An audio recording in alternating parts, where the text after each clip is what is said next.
Hello everyone, I am from Government College Suratgarh BSc part third. आज हम RS nomenclature के बारे में जानेंगे।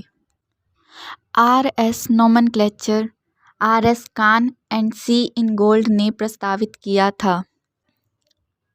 इसे कान इन गोल्ड पैरालोग सिस्टम भी कहा जाता है। RS नोमेनक्लेचर में दो संकेतों का प्रयोग किया जाता है, R और S, जिसमें R का मतलब रेक्टस यानी राइट और क्लॉकवाइज यानी वो घड़ी की दिशा में घूमेगा, और S का मतलब सिनिस्टर यानी एंटी क्लॉकवाइज जो घड़ी की विपरीत दिशा में घूमेगा। इनके कुछ CIP रूल्स हैं जिन्हें हम फॉलो करके जो भी हमारा कंपाउंड है उन्हें हम R एंड S नोमेनक्लेचर बता सकते हैं। जैसे कि हमें पता है R के लिए हम क्लॉकवाइज और S के लिए एंटी क्लॉकवाइज का यूज़ करते हैं। सो हमारा पहला रूल ये है कि प्रत्येक ग्रुप और एटम जो कि कायरल कार्बन से डायरेक्टली अटैच्ड होगा उसे हम 1, 2, 3 एंड 4th नंबर प्रोवाइड करवाएंगे। रूल नंबर हमारा ये कह रहा है कि नंबर प्रोवाइड हमें उस एटम के एटॉमिक नंबर के बेस पे करना होगा। जैसे जिस एटम का सबसे ज़्यादा एटॉमिक नंबर होगा उसे हम नंबर 1 से डिनोट करेंगे और उससे कम वाले को 2 और ऐसे ही 3 और 4 नंबर प्रोवाइड करेंगे।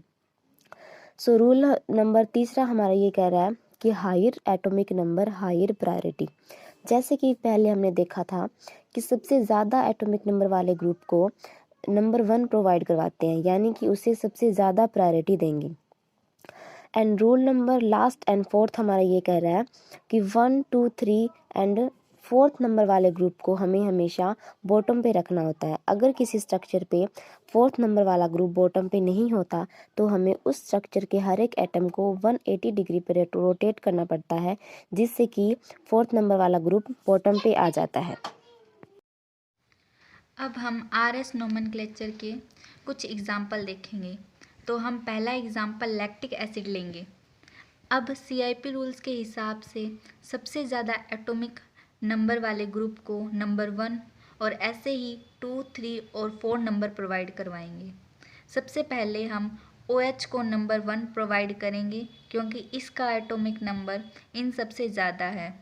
इसके बाद COOH को 2, CH3 को 3 और हाइड्रोजन को 4 नंबर प्रोवाइड करेंगे। ये हमारा लैक्टिक एसिड का मॉडल है, जिसमें ये COOH, ये OH, ये हाइड्रोजन और ये CH3 है। रूल्स के हिसाब से हाइड्रोजन को हमें बॉटम पे लाना होगा, जिसके लिए हम ऑड इंटरचेंज करेंगे।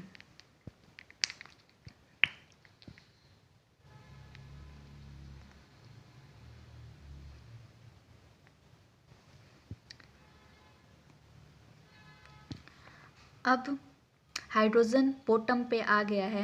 ये COOH, ये OH और ये CH3 है। रूल्स के हिसाब से हमें पूरे स्ट्रक्चर को 180 डिग्री पे घुमाना होगा और हाइड्रोजन को हमें इग्नोर करना होगा।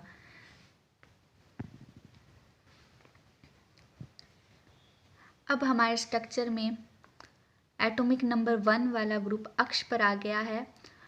COOH 2 number, CH3 3। अब ये 1, 2, 3 और ये हमारा क्लॉकवाइज है। ये हमारा घड़ी की दिशा में घूम रहा है, जिसकी वजह से ये R कॉन्फ़िगरेशन होगा। अब हमारा दूसरा एग्जाम्पल ग्लिसरैल्डिहाइड है, जिसमें OH को हम सर्वाधिक प्राथमिकता देंगे और 1 नंबर प्रोवाइड करेंगे। इसके बाद CHO को 2, CH2OH को 3 और हाइड्रोजन को 4 नंबर पर रखेंगे। अब ये हमारा ग्लिसरैल्डिहाइड का मॉडल है, जिसमें ये OH, ये CHO, ये हाइड्रोजन और ये CH2OH है। इसमें भी हम हाइड्रोजन को बॉटम पर लाएंगे, जिसके लिए हमें ऑड इंटरचेंज करना होगा।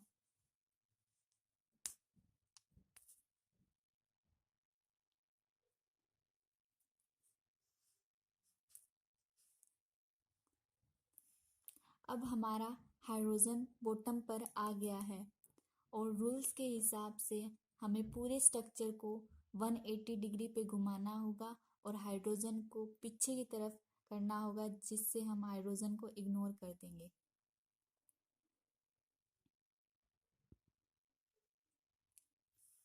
अब हमने पूरे स्ट्रक्चर को 180 डिग्री पे घुमा दिया है, जिससे एटॉमिक नंबर 1 OH, 2 CHO और 3 CH2OH ये हमारे घड़ी की विपरीत दिशा में है, यानी एंटी क्लॉकवाइज है, जिससे ये S कॉन्फ़िगरेशन होता है।